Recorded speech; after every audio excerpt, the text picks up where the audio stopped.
Good morning. My name is Pak T. Ng. I'm from Singapore. Thank you for inviting me to be here to tell you about the Singapore story. Singapore now seems to have gained some prominence simply because of the results in the international rankings. And if you do think that Singapore has a good education system, then as a Singapore teacher, as a citizen of Singapore, I thank you. All right, thank you very much for thinking that way. That's provided you do think that way, all right? And if you don't, that's all right with me. But among us as educators, you and I, we know that education reform is never as simplistic as that. We actually have a lot more problems than we have solutions for. But a lot of people have come to Singapore now with the PISA results, Singapore topping mathematics, sciences, problem solving. So once upon a time, one of the favorite countries to visit would be Finland, and now Singapore as well. So a lot of people have been asking me or inviting me all around the world to ask me this question: how did you guys do it? And since you're at the top of the league tables, what next for you guys? So what I did was subsequently, I wrote a book, and it's just published this year in 2017. And it tells people about the Singapore story. And I tell it because there are a lot of myths and misunderstanding about Singapore. And this book is called Learning from Singapore, The Power of Paradoxes. Now, I'm not saying, please learn from Singapore, as in learning from Singapore. I'm really trying to bring to you the learning about education reform. 50 years of doing so, the learning that we have gotten for ourselves as Singaporeans, and therefore the lessons that we have gained. And the book brings that to you from Singapore. And it is a story of people willing to embrace the power of paradoxes. Now, what are these paradoxes that I'm talking about? I think the first thing to clarify would be this. The Singapore story is not a story about the glory of international test results. It is not. It really is about the courage, the spirit, the tenacity of educators to embrace and navigate those paradoxes of change to shape the future of the nation. Paradoxes. Why paradoxes? What are paradoxes? Now, when you come to education reform, it's not this or that. It's a lot of on the one hand, on the other hand. And sometimes therein lies a lot of tensions and contradictions. On the one hand, we would like our children to be more risk-taking. On the other hand, we better give them some basic discipline. On the one hand, we need our children to have more depth in their learning. On the other hand, we need to have more breadth. On one hand, on the other hand. And in many countries, we go into long arguments, taking one position or the other, as if like these positions are extreme ends of a continuum. In Singapore, may be part of kind of a more Asian kind of philosophy. The philosophy has never been that these positions are extremes on a continuum. We see them as two sides of the same coin. So that's a saying in English, and that reflects that culture and the philosophy. And the saying goes something like that: oil and water, they do not mix. You have heard that before? Oil and water, they do not mix. We understand what that means. But of course, in Asian cooking, oil and water, we mix them all the time. And so, that is our philosophy. It's not one or the other, or a continuum. It's either this extreme or that extreme. It's called two sides of the same coin. You got to somehow achieve both or strike a balance between the two. And of course, by taking this philosophy, sometimes there will be areas of tensions Because on one hand, you say that we need the children to learn to take more risk. On the other hand, we want these children to have some basic discipline. On one hand, we need them to be creative. On the other hand, we want them to be, good, solid, hardworking people. There will be tensions. The power paradoxes say something like that, and that's the belief in Singapore. These are not destructive tensions. These are creative tensions. If we manage them well, then these are forces that gets different parties to come together, to talk, to dialogue, and in that interaction, find a better way to move education forward. But that is provided we share the same vision, we share the same purpose for the next generation. Then, even if we take different positions and we argue a case, at some point, the practical Singaporean would say, let's work together, find a space where we could perhaps agree on some things, disagree on some other things, and let's move on because we all care about the children. This would be the Singapore story. But it is also one that is about the courage, it is about the spirit and the tenacity of educators. Why do I say that? Because Singapore, if we know its history, Singapore is not a place where naturally it's a country. No. Actually, we gained our independence in 1965. It was at that point in time a very, very poor place. Today, it has one of the highest per capita GDP in the world. But it wasn't so 50 years ago. And we came through a period of time where it was war-torn, and when we gained our independence, people were poor, illiterate, high levels of unemployment, and many children not in school. That is the sort of situation we started from. People pulled together despite our differences, and together 50 years of courage, spirit, greed, and biting the bullet. And together we built a nation. Together we built an education system. So this is our story. And you have to remember one other thing. Singapore is a very, very small place. So how small? It's so small that firstly, it doesn't have any natural resources, okay? So I have to tell you, we don't have rubber, we don't have oil, we have nothing. It is just a piece of rock that juts out of the water. All right, it's just a small little piece of rock that juts out of the water. How small? Well, if you think of a diamond shape, all right, the longest axis is less than 50 kilometers, and the shorter axis is less than 40 kilometers. Now, 50 by 40 kilometers. Do you have a sense of the size? Now, if you don't, then let me say it in this way. If you come from a big country, then let's say you are in a car and you drive in a straight line, all right? You're in a car, you drive in a straight line at a modest 100 kilometers an hour. If you come from a big country, the United States, Mexico, whatever big country you come from, in 1 hour's time, where would you be? 1 hour, driving a straight line, 100 kilometers per hour. Where would you be? You'll be nowhere. You'll be nowhere. For some of you all, driving 3 hours is nowhere as well, especially when you're on the interstate. All right, you're nowhere. In Singapore, no matter where you are on our island, if you could actually drive in a straight line at 100 kilometers an hour, I promise you, in less than half an hour, you'll drop into the sea. In half an hour, you will drop into the sea. That's how small we are. And that is why, in Singapore, we don't understand the concept of domestic flight.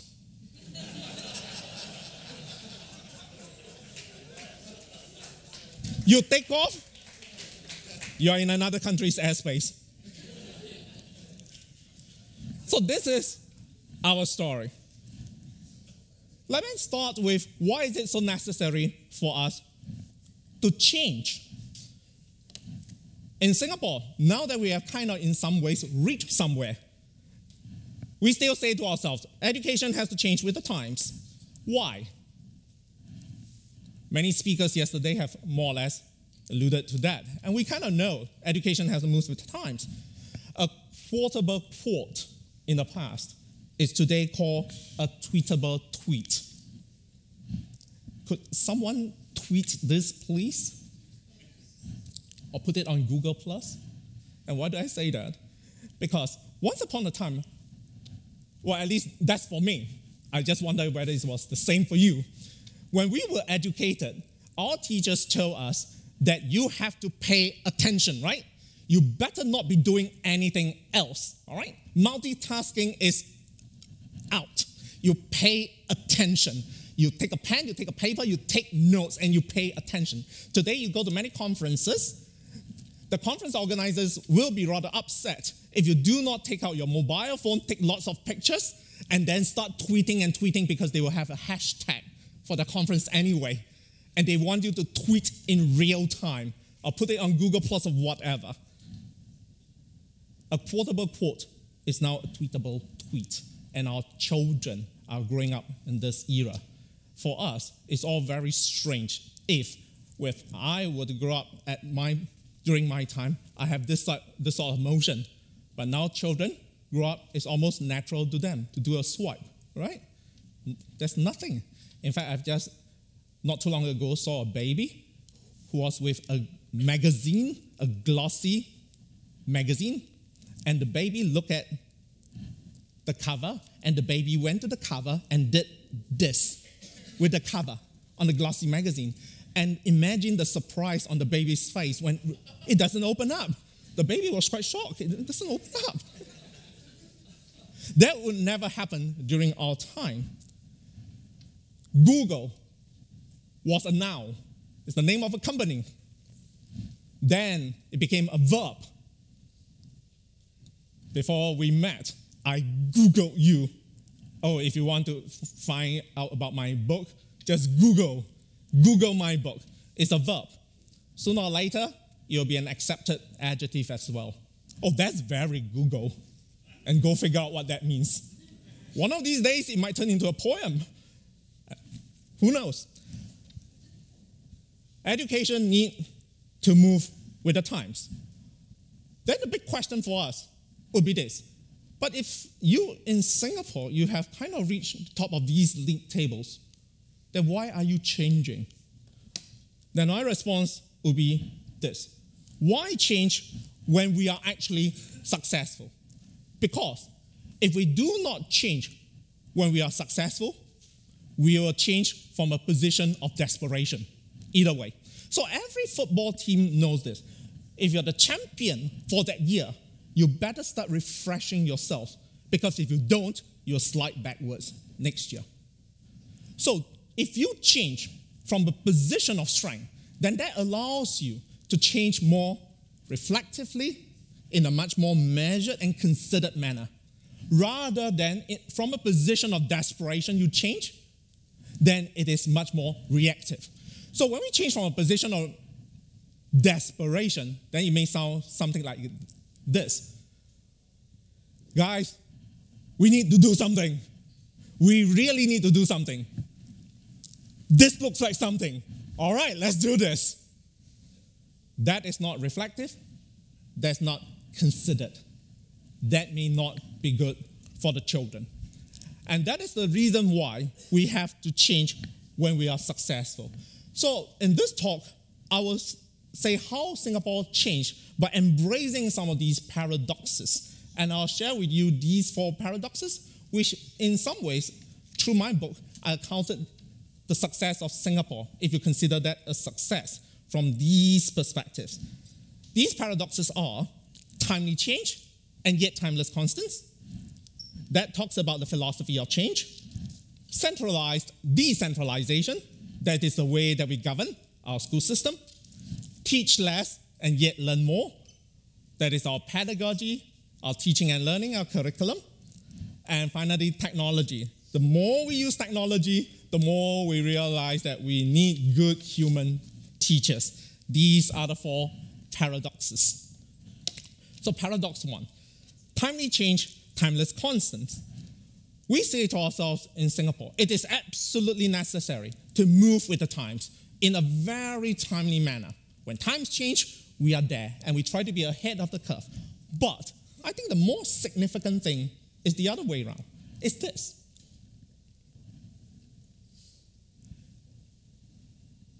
Be still to change.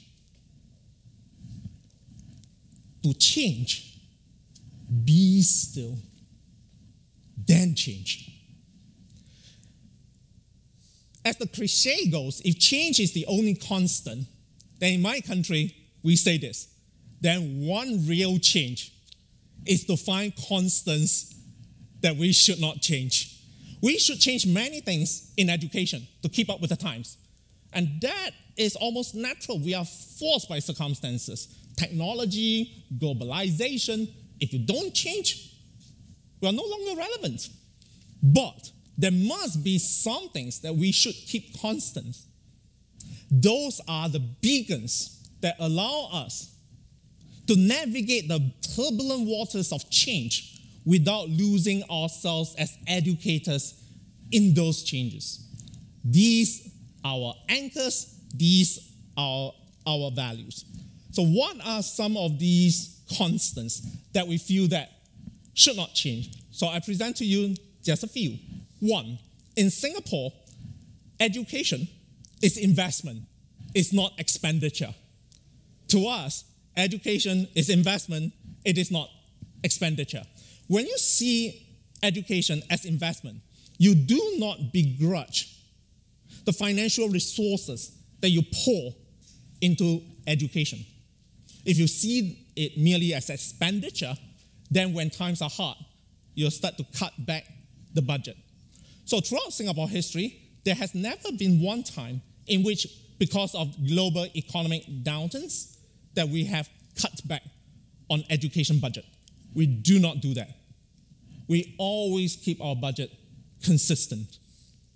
That allows our principals, our teachers, to plan long-term and have the assurance that tomorrow our curriculum, tomorrow our programs, tomorrow our buildings, they are still going to be there, and we can plan and build for the long term.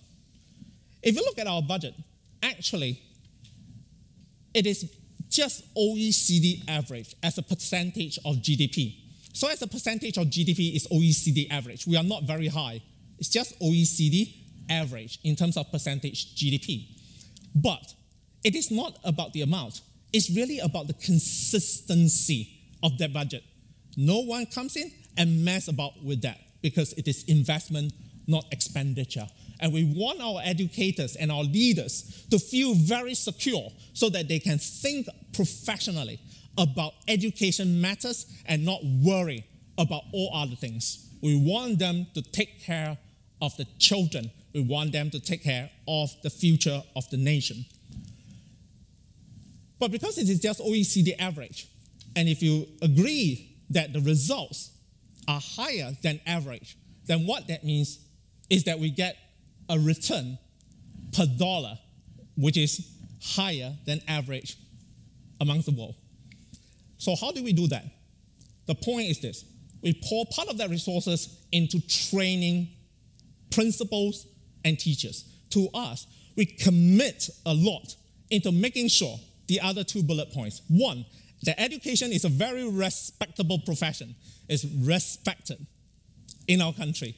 So if you say that I'm a teacher, people respect you. So if you kind of high school reunion, that's our high school reunion. So if you go out and say, hey, I'm a lawyer, then people, oh, wow, And if you say, I'm a teacher, it's not too bad, all right? It's not too bad. And people will say, oh, nation builder, right? Nation builder, wow, shaper of the future, yeah? And you feel proud about it.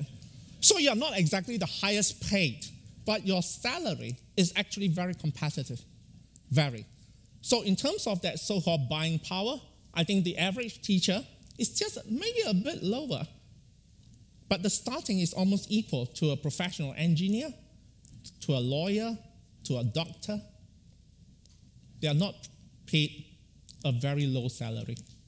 And therefore, we make sure that it is a respectable profession. We protect this symbol called the teacher. And we pour a lot into supporting our educators to grow and to care. This is what we do for our education system. What we are aiming for is therefore this. It's a good school system for all, not a system with good schools for some. So the Singapore story is actually one that emphasizes on being systemic and systematic. It is not good enough for us to have a few good schools. It is absolutely essential that we, as a whole country, has a network of schools that serve the entire country. Therefore, it is a good school system that serves all, not just merely pockets of excellence for some. Every child must have a good school to go to, a school that is safe, a school with good caring teachers, a school where teaching and learning can take place. Therefore, every school is important to us. It doesn't matter whether this school is ranked at the top or ranked at the bottom. It just means this. Amongst us, this network of school for the country, we serve a different portion of the population. So even if you are so-called the ranked bottom school, you are a very important school, because without that school, maybe some children will not have that one chance in life. You serve that portion, that part of the population. You are an important school. At any rate, we are such a small country. We only have 400 schools. Therefore, one failing school is a very big percentage. We cannot even afford one failing school. We are actually smaller than that. I rounded up to 400 to make it sound good. We are just 300-something school. So we make sure that no child held back, no child left behind. In Singapore, we do not actually have a policy called No Child Left Behind. We just make sure that no child is left behind. We have a very low birth rate by now, as society advances and matures. So our birth rate is 1-point-something. So not that many children left. Every child is precious. How do we govern? Paradox number 2 is about centralized decentralization. So some people ask me, is Singapore a centralized system or decentralized system? I say it is both centralized and decentralized all at the same time. It is highly centralized and it's highly decentralized. And I call it centralized decentralization. How does it work? It works this way. As a whole country, we believe in strategic alignment. For example, we have a policy that says that character education, citizenship education is crucial. And therefore, all schools will align to this strategic direction of the entire country. Why do we do that? We do that because we want to reap system synergy. That synergy that comes from the alignment with a central direction where the whole country is going towards. All schools, we shall do that. However, tactical empowerment. How you do it, you decide. Because you're the school leaders, you're the teachers, you know your student best, you know your parents best. Local agency. And that is the way that we balance this idea of centralization and decentralization. So for critical matters, strategic direction at the national level, all schools will be aligned. But tactical empowerment, how you do it, you decide. And therefore, one implication of that is this. Our leaders of schools are not just school leaders. They are national system leaders. So every principal knows that I'm not just merely the leader of this school. I am part of this community that takes care of the entire country. So what I do in my school will affect the entire country. What you do in your school will affect the entire country. So together, we form a fraternity in which that constant dialogue to make sure that we are going towards the same direction. This I call centralized decentralization. And we have very different parties, of course, in the country. We have the school leaders, we have the Ministry of Education, we have the teacher trainers, we have our unions. different parties will, of course, have different voices. What keeps us together? The thing that kept us together is this: purpose. We all have different opinions of how things should be done, but we share a common purpose. It's for the country, for our children. And that is the reason why we say, let's quarrel in a gentlemanly manner, and after that, let's move on together. That to us is called centralized decentralization. Then when it comes to teaching and learning, the paradox is called teach less, learn more. We want to teach less, and we want them to learn more. How does that work out? Actually, Singapore's education system is changing to emphasize, instead of quantity, to emphasize quality. What that means is that for some of the key performance indicators, we know our children, they can do well in examinations. But that to us is insufficient. We want them to move towards what?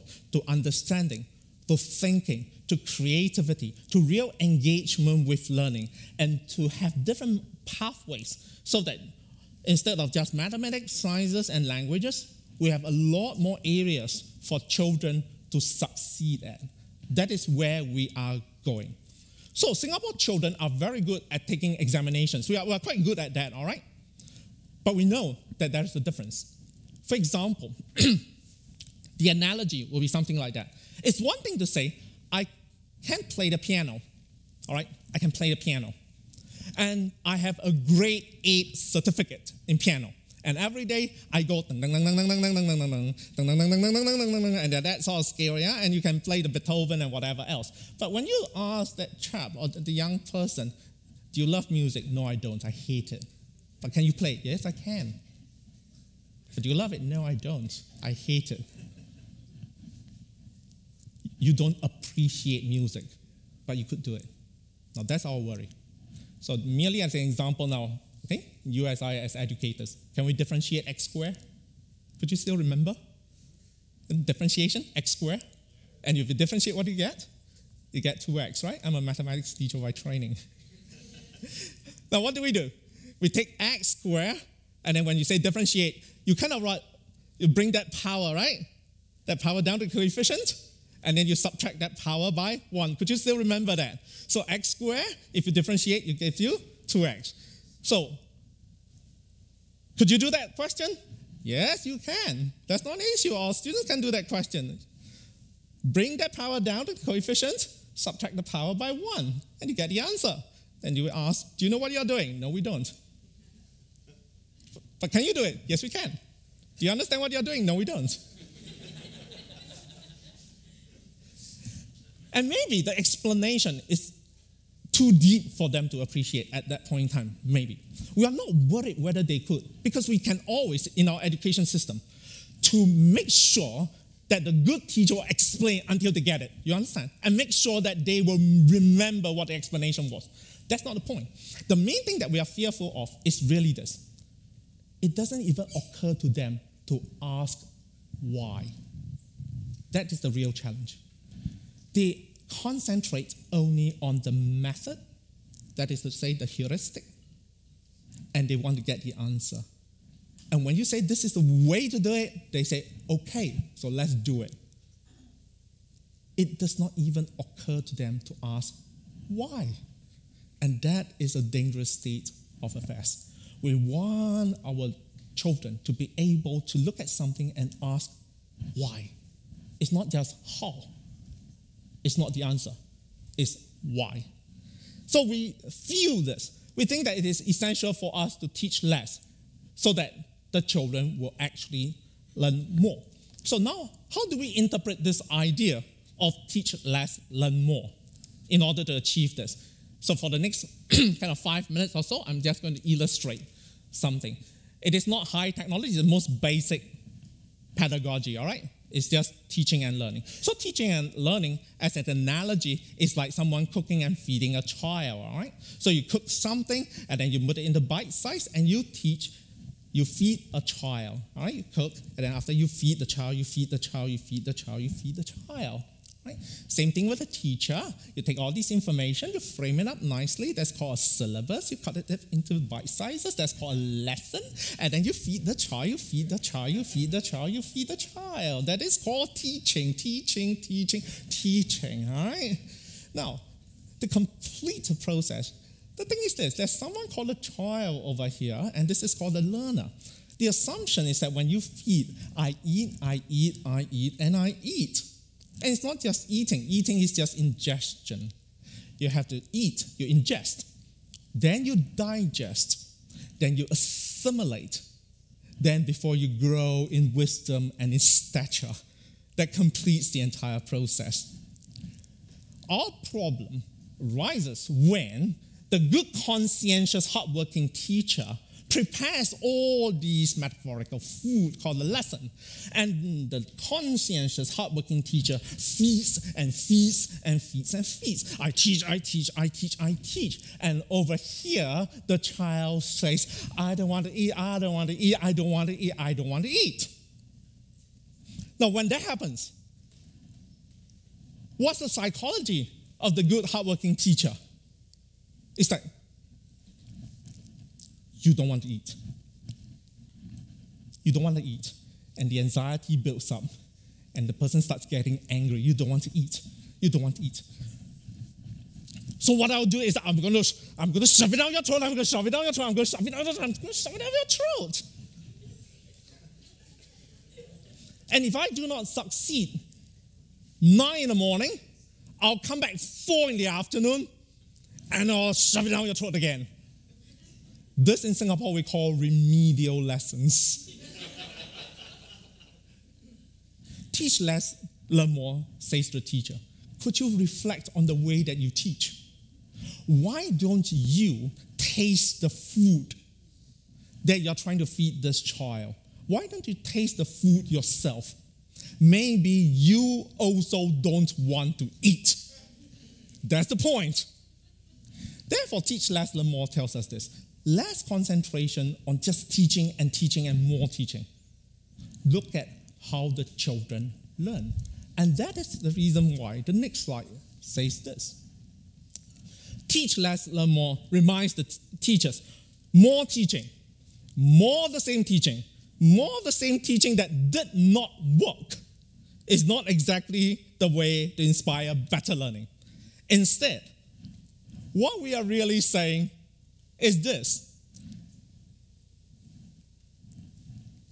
If we could teach less, but teach better, then students ought to learn more and learn better. So in Singapore, when we train the teachers, we tell the teachers, using metaphors, using analogies, we say that children are people who has got little radars fitted on them. Little radars fitted on them. And when they switch on their radar in the classroom, the radars will sweep and scan the horizon, yeah? Scanning the horizon for what? For anything that can capture their attention, isn't that right? So when they switch on the radar, they sweep the horizon, they look for something. And if it happens that it goes, the interesting, that happened to be the teacher, then, like a homing missile, the attention of the kid will go into what the teacher was trying to bring across. The lesson, the learning task. The problem is when children, they switch on their radar and they scan the horizon. And it scans the horizon and it goes, there's nothing. And when there's nothing, then as children with a lot of energy, then what would they do? They will create their own focal point for other children to home into, much to the displeasure of the teacher. Therefore, we tell the Singaporean teacher, a lot of times when you complain that you have classroom management, behavioral problems, no, you don't. You have a pedagogical problem. Would you like to write it down somewhere? Tell your own teachers. A lot of times when you complain that you have a classroom management problem, a behavioral problem, no, you don't. You have a pedagogical problem. The big question, before you deliver your lesson, could you capture their attention? Okay, make it interesting. And that is the reason why we, in Teach Less, Learn More, have this tagline. It's from how do I teach to how do I help my students to learn. How do I teach and shift it to how do I help my students to learn. And in this area, therefore, technology is very useful. I will belabor the point about technology. It is obvious that technology has its advantages in making lessons engaging for children. But the other is to balance it. The more we use technology, actually our position is that the more we need the human teachers, and very good ones. Why is that the case? Firstly, technology is good news in Singapore. Technology is good news. And we all know that, and we encourage our teachers to explore.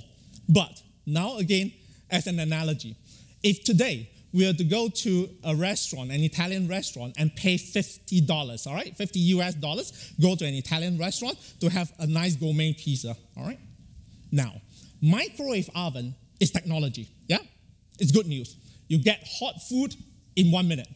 So that's great. But if you were to go to a restaurant and pay $50 for your pizza,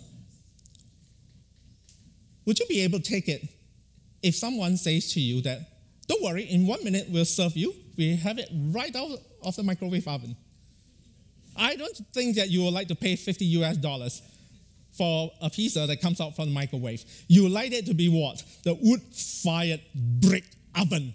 I want just to see the bricks. I just want to see the fire. I just want to see the coal. I want to see the chef. I want to sit really near to the chef and see him tossing the dough, kneading the bread. And I'll pay $50 for that. Why?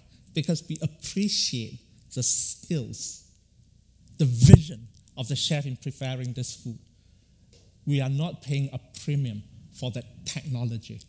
We are paying a premium for what this human being stands for, the skills and the vision in this dish. Therefore, the big question, technology or chef? It doesn't mean that technology is important. It does mean this. In the hands of a skillful chef, technology comes alive. And if you don't have a good chef, whatever technology that you give, you might just have a certain quality of food, but nothing beyond that. Therefore, what the focus is precisely this line. It's about skillful teachers. Skillful teachers using powerful technology, not powerful technology driving clueless teacher. And therefore, in the age of the internet, teachers will become more and more important. On the internet, there's information, there's misinformation. Skillful teachers are needed to help students to learn how to synthesize, to apply that knowledge, to know what is information, what is misinformation, to make good judgments, and to guide these students in cyber wellness and cyber ethics. Teachers are therefore extremely important. And that's why in Singapore, we say teachers. Teachers are our assets. The most important thing is for teachers to become role models of learning for their students. And we ask our Singapore teachers. So let's pretend that we are in Singapore right now and I'm training the teachers. You're the teachers. Then in one of the lectures, we'll say this. Teachers, reflect. How do you expect inspired students without inspired teachers? How do we expect that? If we expect students to be inspired, then we ourselves as teachers, we have to be inspired. And we say to them, students, they don't experience policies. They don't. They experience their teachers. That's what they experience. So we tell the teachers, you have a very noble role in the country. Who are educators? Educators are therefore people who plant trees so that some other people come sit underneath those trees and no one will ever know who planted those trees in the first place. That is an educator. That's who you are. That's who I am. That is the Singapore story. Therefore, in line with the spirit of Google, if you listen to the Singapore story, then let me leave you perhaps with 4 what-if questions. And these are the things that in Singapore, while we have many, many other challenges that we face, and we don't do well in many, many areas, these are the areas, as an educator, I feel that we have done pretty well, and I'm really grateful for. What if education can be seen by the whole country as an investment rather than expenditure? I think in many countries, the politics is such that sometimes a new person comes in and kind of wipe the state clean, and when times are hard, one of the places that you start cutting budget is precisely in education. What if different parties can work together to achieve greater coherence and synergy in policy, practice, and preparation in the education system? What if teachers are seen as nation builders rather than professionals of low status? What if education can become a much more positive and uplifting narrative rather than educators being constantly berated in the media or other social spaces? What if these can be achieved? So what is educational leadership? So you are in it, I'm in it. Educational leadership is about courage, long-suffering, tenacity. Embrace those change. Dig deep into your heart. Think long-term, then bite the bullet. It takes us 50 years of hardship. Then be wise, be courageous, be of good cheer, and then persevere.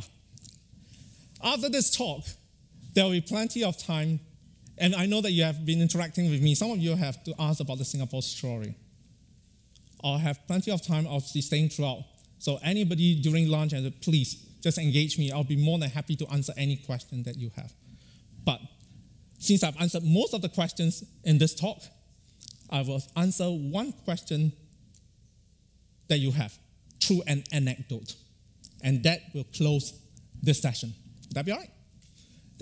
The question is, to me, somebody asked me, to you, you're an educator, what is the most important thing that you have in your own system?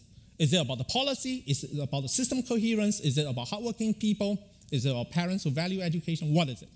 To me, it's called the spirit of education. What is that spirit? It is the spirit of educator, the beating heart of the educator that comes alive when you talk about education, and you're in it. The eyes shine and you're on fire. That is the spirit of education. Then what does that feel like? So let me share this anecdote with you. I don't know how to define it, but I was a teacher in a high school, mathematics teacher in a high school, before I was posted to the Ministry of Education to do policy work, and now I do teacher training and principals training. So when I was at the Ministry of Education, after some years teaching in a high school, I was posted to the Ministry of Education to do policy work, remember? So what's the difference between the two lives? School, on the daily basis, is just problems and chaos. And it feels really good. The ministry, the corridors of power, it's just meetings and meetings and meetings and meetings and meetings and writing papers. So I miss my students very much. I miss being a teacher, the chaos of it all, the interaction. So one day, 1 year into my ministry work, I was on a bus, a double-deck bus 20 years ago, bus number 74. And I missed teaching badly. Student came up, sat beside me. Subsequently, I realized that this is kind of like a polytechnic high school kind of age, maybe about 16, 17, my sort of students. This person took out a piece of paper, took out a worksheet, all right, a tutorial sheet, and started doing homework on the bus.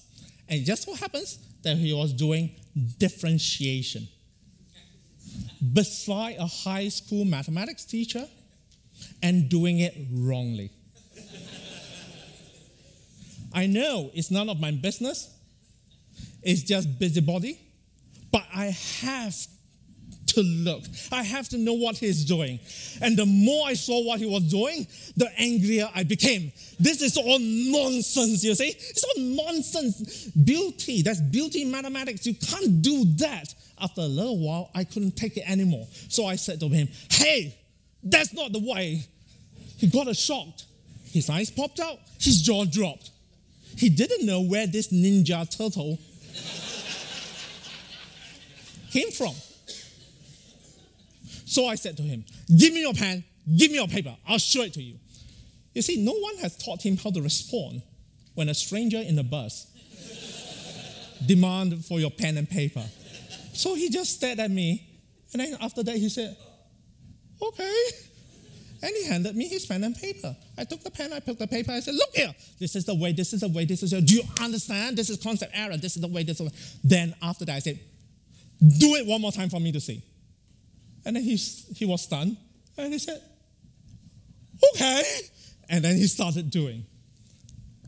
Over about 45 minutes journey, I completed 2 tutorial sheets with him. As an educator, you understand there is that power, 2 tutorial sheets in 45 minutes. When he stopped, came near, he panicked. He said, mister, that's my stop. That's my stop, you see? But you see, as a teacher, I can never release a student until my work is done. It's called occupational hazard. It's got nothing to do with him, it's everything to do with me. So I told him, not yet, you carry on. And he said, okay. And the bus came to a stop and he really panicked. It's my stop, that's my stop. I said, okay, you may pack up. He looked so relieved. But I said, before you go, I took his pen, I took his paper. Tonight you go home, you do this question, do this question, do this question. And I set him homework. Occupational hazard. Subsequently, at another stop, when I alighted from the bus myself, I wondered. I wonder who benefited more from the encounter, the teacher or the student? Who was more reluctant to let the other party go, teacher or student? Whose eyes were shinier, shiny with excitement? And it was the teacher. Because as I came down from the bus, there was a spring in my step, and there was music in my mind. And the music went this way. I feel good, da-da-da-da-da-da. I feel good, da-da-da-da-da-da. So good, da-da, so good. Why? Because the teacher liveth again. That is the spirit of education. Anytime, anywhere. That's who you are, that's who I am. Thank you very much.